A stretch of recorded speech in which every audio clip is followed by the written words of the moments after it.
Hi, உங்கள் ride with மிவனி. என்னங்க போர் போட்டு ஃபெயிலியர் ஆயிருச்சா? போர் போடும்போது தண்ணி நல்லா வந்தது, அதுக்கப்புறம் தண்ணி வரல, அப்போ ஃபெயிலியர் அப்படின்றீங்களா? ஸோ அதுக்கு என்ன காரணம்? அதே மாதிரி நீரோட்டம் எப்படி பார்க்குறது அப்படின்னு சொல்லிட்டும் பார்க்கலாம். நீரோட்டம் பார்க்குறதுக்கு என்ன செலவாகுது, அது என்ன மெத்தடில் அப்படின்னு தெரிஞ்சுக்கலாம். நீரோட்டம் பார்த்ததுக்கு அப்புறம் போர் போடும் பொழுது என்னென்ன கவனிக்கணும் அப்படின்றத பற்றியும் இதில் உங்களுக்கு நிறைய ஐடியாக்கள் அண்டு தெளிவுகள் வீடியோவாக இந்த வீடியோவை நான் அமைச்சிருக்கேன். அதோடு சேர்த்து எங்களுடைய போர் போட்ட அனுபவத்தையும் இதில் நான் சொல்லியிருக்கேன். ஸோ இந்த வீடியோ மூலமாக நீங்கள் போர் போடுறதுக்கு முன்னாடி என்னென்ன கவனிக்கணும், போர் போட்டதுக்கு அப்புறமா என்னென்ன செய்யணும் அப்படிங்கிறதையும் தெளிவான விளக்கத்தோட கூடிய வீடியோவாக இது உங்களுக்கு அமையும். ஸோ வீடியோவை ஸ்கிப் பண்ணாமல் பாருங்கள்.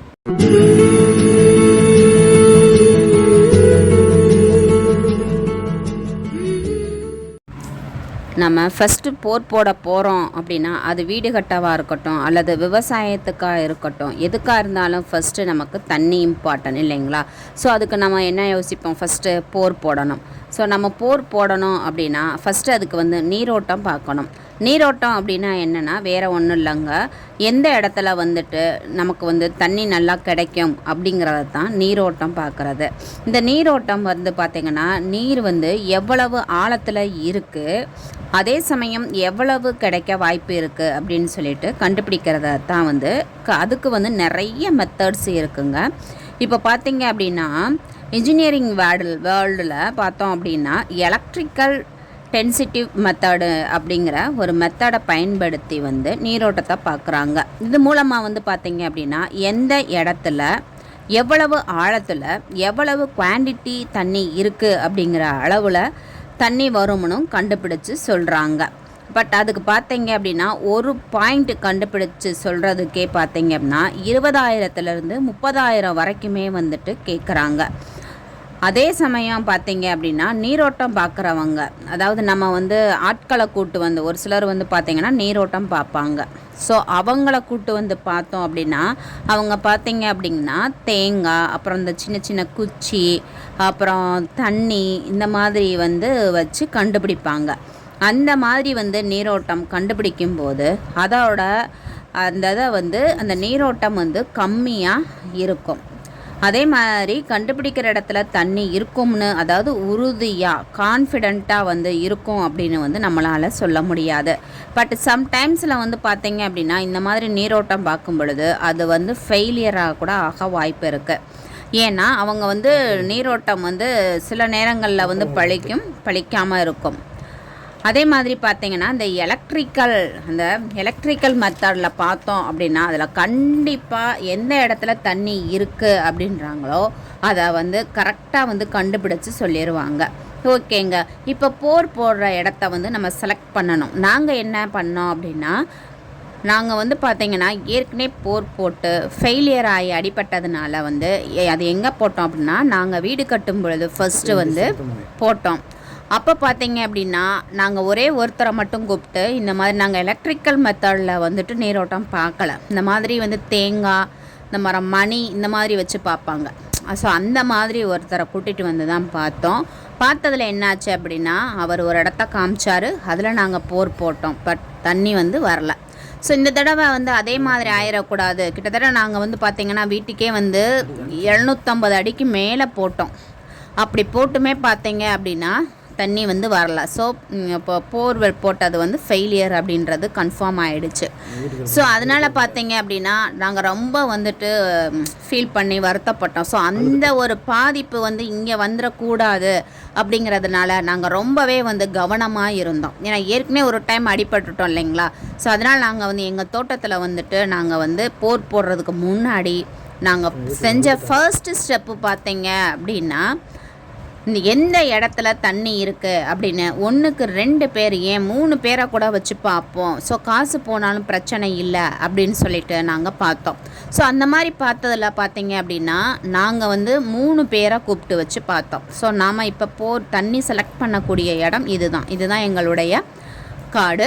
ஸோ இங்கே தான் எந்த இடத்துல போர் போடணும் அப்படின்றத செலக்ட் பண்ணுறதுக்காக எங்கள் ஊர் பார்த்தீங்க இது எந்த லொக்கேஷன் எங்கே இருக்குது அப்படின்னா தேனி டிஸ்ட்ரிக்ட் உத்தமபாளையம்.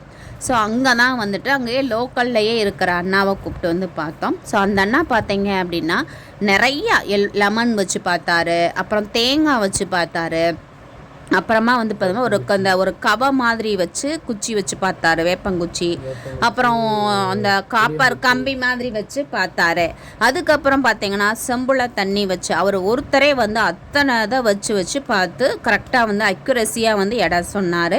அதுக்கப்புறமும் பார்த்தீங்க அப்படின்னா நாங்கள் கொஞ்சம் மனசு நெடுலாகவே இருந்தனால என்ன பண்ணோம் அப்படின்னா எங்கள் ரிலேட்டிவ்ஸ் சொன்னாங்க இன்னொருத்தர் வந்து பார்ப்பாரு நல்லா அப்படின்னு. ஸோ அவர் வந்து பார்த்தீங்கன்னா ஆண்டிப்பட்டியிலேருந்து வந்து பார்த்தாரு. அவர் எந்த ஒரு இன்ஸ்ட்ருமெண்ட்டுமே வச்சு பார்க்காம சும்மா அப்படியே அவர் ஒரு வைப்ரேஷன் மோட்லேயே பார்த்து சொன்னார். ஸோ அது எங்களுக்கு கொஞ்சம் ஒரு கான்ஃபிடெண்ட்டாக இருந்தது. ஸோ அந்த இடத்தவே நாங்கள் முடிவு பண்ணோம். ஸோ ஓகே இவர் சொன்ன இடத்துல போட்டுடலாம் அப்படின்னு. ஸோ இந்த மாதிரி நம்ம எலக்ட்ரிக்கல் மெத்தடு இல்லாமல் இவங்க பார்க்குறதுக்கு பார்த்திங்கன்னா 2000 rupees கேட்குறாங்க. நம்ம எலக்ட்ரிக்கல் மெத்தடில் அப்படின்னா வந்து 20,000 30,000 ரொம்ப காஸ்ட்லியாக இருக்கும். ஸோ நாங்கள் ஓகே இந்த அண்ணாவை வந்து பார்த்ததவே நம்ம போட்டுடலாம் அப்படின்னு சொல்லிட்டு அந்த இடத்த முடிவு பண்ணோம். அவங்க வந்து காமிச்ச இடத்தையும் நான் ஃபைனலாக பண்ணிவிட்டு சின்னம்னூரில் வந்து பார்த்தீங்க அப்படின்னா ஜீசஸ் போர்வெல் அப்படின்னு சொல்லிட்டு ஒரு போர்வெல் இருக்குது. அதை வந்து சகாய ராசையா அப்படின்றவரும் அவரோட பிரதரும் சேர்ந்து தான் இந்த போர்வெல் வச்சுருக்காங்க. ஸோ அவங்கள தான் நாங்கள் வந்து போடுறதுக்கு கூப்பிட்டோம். ஸோ அவங்க பார்த்திங்க அப்படின்னா ரொம்பவே நமக்கு வந்து கோஆப்ரேட் பண்ணாங்க. இப்போ அந்த 2024 என்ன ரேட்டோ அதை விட நமக்கு கம்மி பண்ணியே போட்டாங்க. நல்ல சப்போர்ட்டிவாக இருந்தது. உண்மைக்குமே எங்களுக்கு ரொம்ப திருப்தியாக இருந்தது.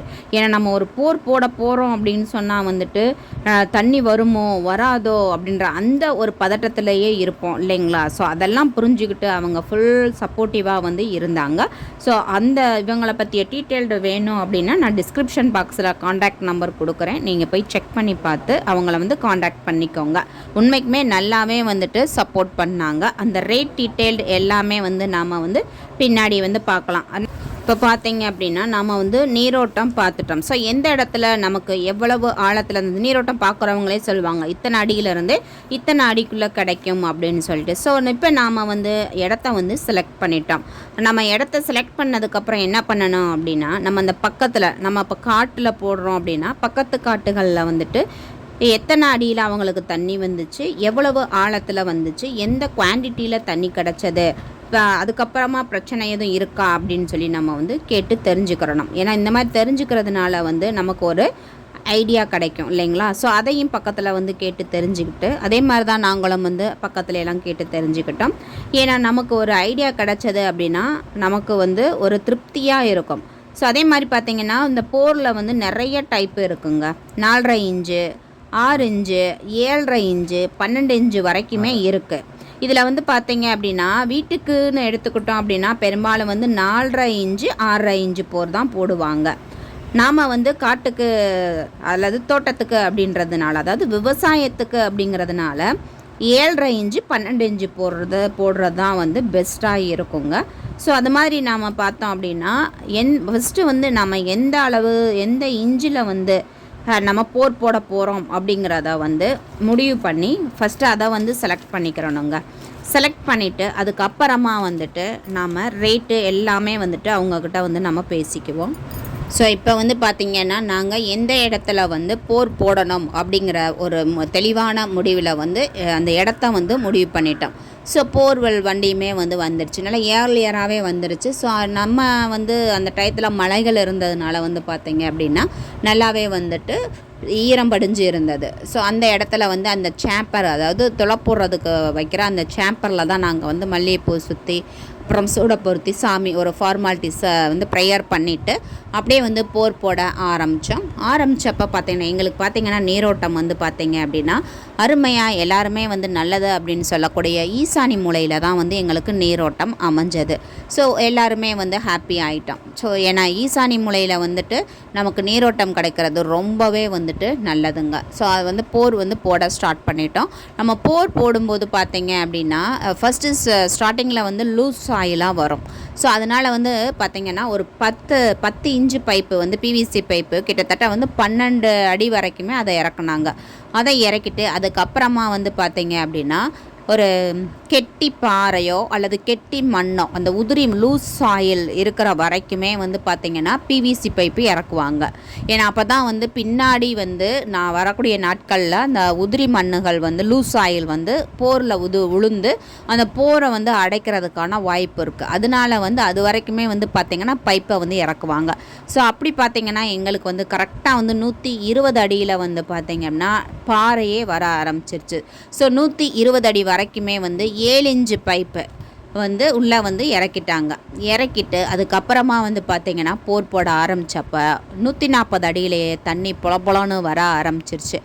தண்ணி வந்து பார்த்திங்கன்னா எங்களுக்கு 140 அடியிலிருந்து வந்துக்கிட்டே இருந்தது. ஸோ நாங்கள் வந்து ஒரு 460 அடி வரைக்குமே வந்து இறக்கிடலாம் அப்படின்னு சொல்லிட்டு இறக்கிட்டோங்க. இதில் நம்ம வந்து பார்த்திங்க அப்படின்னா தண்ணி எங்களுக்கு கடவுள் கிருபையால் தண்ணி வந்து நாங்கள் போர் போதும்னு நிப்பாட்டுற வரைக்குமே தண்ணி வந்து நல்லா வந்து ஊற்றிக்கிட்டே தான் இருந்தது. வீடியோவில் உங்களுக்கு பார்க்கும்போதே தெரியும் அந்த அளவுக்கு வந்துச்சு. ஆனால் இதில் என்ன அப்படின்னா ஒவ்வொரு லேயர்லையும் அந்த போர் இறங்க அந்த தண்ணியோட கலர் வந்து சேஞ்ச் ஆகி, ஏன்னா அந்த மண் இருக்கிற இடத்துல வரும். அடுத்து வந்து ஒவ்வொரு பாறையோட அந்த கலருக்கு ஏற்றாப்புல தண்ணியோட கலருமே மாறி வந்துச்சு. பட் தண்ணியோட வேகம் வந்து எங்களுக்கு குறையவே இல்லை. சரி, ஓகே போதும் அப்படின்னு சொல்லிட்டு நிப்பாட்டோம். நம்ம தண்ணி வருது அப்படிங்கிறதுக்காக வந்து ஆழமாக போட்டுக்கிட்டேவும் போகக்கூடாது. அதனால தான் பார்த்தீங்கன்னா நிறைய பேருக்கு வந்து போரில் வந்து தண்ணி நாங்கள் போட்டப்போ தண்ணி நிறையா வந்தது, பட் வந்து அதுக்கப்புறம் தண்ணி வரலை, ஃபெயிலியர் ஆயிடுச்சு அப்படின்னு சொல்லி நிறைய பேர் சொல்லி கேட்டிருப்பீங்க. அதுக்கு என்ன ரீசன்னா 2 ரீசன் தான். ஒன்று, நம்ம போர் போட்டுக்கிட்டு இருக்கும்போது தண்ணி வந்துக்கிட்டே இருக்கும். குறிப்பிட்ட ஆழத்துக்கு அதுக்கப்புறம் பார்த்திங்கன்னா வெற்றிடம் வர ஆரம்பிச்சிடும். ஸோ அந்த இடத்துல தண்ணி வராது. அப்போ நம்ம என்ன செஞ்சுருவோம், இது வந்து ஃபெயிலியர் ஆயிடுச்சு இந்த போர்வெல் அப்படின்னு. ஏன்னா நம்ம அதிகப்படியான ஆழத்துக்கு போகும் பொழுது குறிப்பிட்ட இடங்களில் வந்து வெற்றிடமாக ஆயிரும். ஸோ ஆனால் இப்போ டெக்னிக்கல் வச்சு அந்த வெற்றிடத்தை வந்து ஃபில் பண்ணிடலாம் அப்படின்ற மாதிரி சொல்கிறாங்க. பட் அது எந்த அளவுக்கு சாத்தியம் அப்படின்னு தெரில. ஆனால் ஒரு சில இடத்துல இன்ஜினியர்ஸ் வந்து அதை வந்து சரி பண்ணி கொடுக்குறாங்க. அடுத்து இன்னொரு ரீசன் என்ன அப்படின்னா நீரோட்டம் மீன்ஸ் நீர் வந்து ஒரு இடத்துல நிற்காமல் ஓடிக்கிட்டு இருக்கும். அந்த மாதிரி இடம் அப்படிங்கிறது நமக்கு போருக்கு வந்து தண்ணி ஒரு இடத்துல ஊற்று மாதிரி தேங்கி நிற்கிற இடம்னா தான் நமக்கு தண்ணி வந்து ஊறி வரும். அதுவே தண்ணி வந்து பாஞ்சு ஓடிக்கிட்டு இருக்கு அப்படின்னா அந்த தண்ணி வந்து நமக்கு போருக்கு வந்து உதவாது. ஸோ அந்த மாதிரி நம்ம வந்து சில இடங்கள்ல கீழே போக அமைஞ்சிரும். அந்த மாதிரி இருக்கும் பொழுது வந்து பார்த்திங்கன்னா அது வந்து நமக்கு போரில் வந்து தண்ணி எடுக்க முடியாமல் போயிடும். இதனால் இந்த 2 ரீசன்னால் தான் வந்து பார்த்திங்க அப்படின்னா போர் வந்து ஃபெயிலியர் ஆயிடுச்சு அப்படின்னு சொல்கிறாங்க. அடுத்து வந்து நம்ம என்ன பண்ணணும், இப்போ நான் உங்களுக்கு இந்த வீடியோவில் பார்த்தீங்க இது வரைக்கும்னா போர் போடுறதுக்கு முன்னாடி என்னென்ன வந்து பண்ணணும், அதே மாதிரி வந்து அந்த இடத்த செலக்ட் பண்ணும்போது என்னென்ன வந்து மைண்டில் வச்சுக்கிறணும் அப்படின்றத பற்றி எல்லாம் சொல்லிட்டேன். அடுத்து வந்து பார்த்திங்கன்னா இந்த 2024 போர் போடுறதுக்கு எவ்வளவு செலவாகும் அப்படிங்கிற டீட்டெயிலை இப்போ பார்க்கலாம். இப்போ போர் போடும்போது பார்த்திங்க அப்படின்னா அடிக்கணக்கில் தான் வந்து போருக்கு அந்த அமௌண்ட்டு வந்து சொல்லுவாங்க. அது வந்து பார்த்திங்கன்னா 1 அடியிலேருந்து 300 அடி வரைக்கும் பார்த்திங்க அப்படின்னா ஒரு ரேட்டு சொல்லுவாங்க. அடுத்து வந்து பார்த்திங்க அப்படின்னா 301 அடியிலேருந்து 400 அடி வரைக்குமே ஒரு ரேட் சொல்லுவாங்க. அதாவது அந்த ரேட்டையுமே நான் உங்களுக்கு சொல்கிறேன், நான் ஸ்க்ரீன்லேயுமே உங்களுக்கு நான் காமிச்சிருக்கேன். 1 அடியில் இருந்து 300 அடி வரைக்கும் வந்து 80 ரூபா, 301 அடியிலேருந்து 400 அடி வரைக்குமே வந்து 85 ரூபா, 401 அடியில் இருந்து 90 ரூபா, இந்த மாதிரி வந்து 100 அடி வரைக்குமே வந்து அமௌண்ட் வந்து மாறுபட்டுக்கிட்டே வருங்க. ஸோ அதாவது ஃபைனலாக பார்த்தோம் அப்படின்னா 900 அடியிலேருந்து 1000 அடிக்கு பார்த்தீங்க அப்படின்னா 240 ரூபா, அந்த மாதிரி வந்து ரேட் வந்து அப்படியே கூடிக்கிட்டே போகும். இந்த நான் சொல்கிற ரேட்டு வந்து 6.5 இன்ச்சுக்கு ரேட்டுங்க. ஸோ இந்த மாதிரி தான் வந்து அவங்க போர் போடும்போது அமௌண்ட் வந்து நமக்கு சொல்லுவாங்க. பட் நம்ம பார்த்தா இந்த சீசஸ் போர்வெல் அந்த அண்ணா வந்து நமக்கு ரேட் இந்த சார்ட்டில் இருந்து கம்மி பண்ணியே போட்டார். அடிக்கு மட்டும் இல்லை, அந்த பிவிசி பைப்புக்குமே வந்து நமக்கு கம்மி பண்ணி தான் போட்டார். இப்போ நாங்கள் வந்து பார்த்தீங்க அப்படின்னா 6.5 இன்ச்சு போர் வந்து 480 அடி வந்து இறக்கணும். ஸோ இதுக்கு எவ்வளவு வந்து செலவாச்சு அப்படின்னா 1,14,000 ரூபாய் வந்து ஆச்சுங்க. ஸோ இந்த 2024 6.5 இன்ச்சு போர் போடுறதுக்கு ஆகக்கூடிய செலவு, அதாவது இது ஒவ்வொரு டிஸ்ட்ரிக்ட்லையும் மாற வாய்ப்பு இருக்குது. ஸோ இது நான் சொல்கிறது வந்து தேனி டிஸ்ட்ரிக்டில் வந்து சொல்லிக்கிட்டு இருக்கேன். ஸோ அந்த நாங்கள் போட்டதுக்கு ஆன செலவு வந்து 1,14,000 ரூபாய் ஆச்சு. ஸோ சிறப்பாக வந்து நாங்கள் திருப்தியாக போர் போட்டு தண்ணியுமே வந்துட்டு கடவுள் கிருபையால் நல்லா வந்தது. இதில் வந்து நம்ம போர் போட ஆரம்பிக்கும் பொழுது எவ்வளவு கவனமாக இருக்கோமோ போர் போட்டு முடிக்கும் பொழுதும் அந்த கவனம் இருக்கணும். ஏன்னா நிறைய பேர் பார்த்திங்க அப்படின்னா அந்த போர் போட்டுட்டு அதை வந்து சரியாக மூடாமல் விட்டுருவாங்க. நம்ம உடனே வந்து மோட்டார் இறக்கி வேலை செஞ்சிட்டோம் அப்படின்னா அது வந்து வேண்டியதில்லை. இப்போ நாங்களாம் வந்து பார்த்திங்கன்னா லேட் ஆகும் கரண்ட்டு கனெக்ஷன் வாங்கி அடுத்து வந்து வேலையை ஸ்டார்ட் பண்ணேன். ஸோ அதனால் நாங்கள் என்ன பண்ணோம் அப்படின்னா அந்த இதை வந்து மூடி இருக்கு இல்லைங்களா, அந்த பிவிசி பைப் மூடியை வச்சே நாங்கள் கம்மை வச்சே நல்லாவே ஒட்டிட்டு அதுக்கு மேலே சாக்கை வச்சு நல்லா வந்து 2-3 சாக்கை போட்டு நல்லா வந்து சுற்றிட்டு அதுக்கு மேலே வந்து மண்ணை போட்டு மூடிட்டு அதுக்கப்புறமா வந்து செங்கலை வச்சு கட்டடம் மாதிரியுமே எடுத்து நல்லா வந்து மூடி வச்சுட்டோங்க. ஸோ ஏன்னா ரொம்ப வந்து பாதுகாப்பு முக்கியம். ஏன்னா காட்டுப்பகுதியில் இருக்குது, பசங்க விளையாட்டுத்தனமாக போவாங்க வருவாங்க, தவறான வந்து நிகழ்வுகள் நடந்துடும் எதிர்பாராத விதமாக. ஸோ அந்த இதை தவிர்க்கிறதுக்காக நம்ம போர் போடும் பொழுது எந்த கவனம் பண்ணுறோமோ அதே மாதிரி அந்த போரை வந்து பாதுகாப்பாக மூடி வைக்கிறதுலையும் கவனம் வேணும். ஸோ இந்த வீடியோவில் நீங்கள் போர் போடுறதுக்கு நீரோட்டம் பார்க்குறதுல என்ன கவனிக்கணும், அதே மாதிரி வந்துட்டு போர் போடும் பொழுது கவனிக்க வேண்டியது, போரில் வந்து ஏன் தண்ணி இல்லாமல் ஃபெயிலியர் ஆகிறது அப்படின்ற விவரங்கள், அதே மாதிரி 2024 போர் போடுறதுக்கு ஆகக்கூடிய செலவு விவரம் அப்படின்னு எல்லாமே வந்து இந்த வீடியோவில் உங்களுக்கு தெளிவான விளக்கமாக அமைஞ்சிருக்கும். ஸோ போர் போடுற உங்களுக்கும் வந்து அந்த மாதிரி ஒரு வேளை போர் போகிற ஐடியா இருக்குது அப்படின்னா உங்களுக்கு இந்த வீடியோ உங்களுக்கு ரொம்ப ரொம்ப ஹெல்ப்ஃபுல்லாக இருந்திருக்கும்னு நினைக்கிறேன். இந்த வீடியோ பிடிச்சிருந்தது அப்படின்னா உங்கள் ஃப்ரெண்ட்ஸுக்கும் நெய்பருக்கும் ஷேர் பண்ணுங்கள், அவங்களுக்கும் வந்து பயனுள்ளதாக அமையும். இன்னொரு யூஸ்ஃபுல்லான இதே மாதிரியான வீடியோவில் உங்களை சந்திக்கிறேன். தேங்க்யூ. வீடியோ பார்த்துட்டு உங்கள் கமெண்ட்டையும் எனக்கு பதிவு பண்ணுங்கள். ஸோ அது எனக்கு ஒரு எனர்ஜெட்டிக்கான பாசிட்டிவாக அமையும். தேங்க்யூ.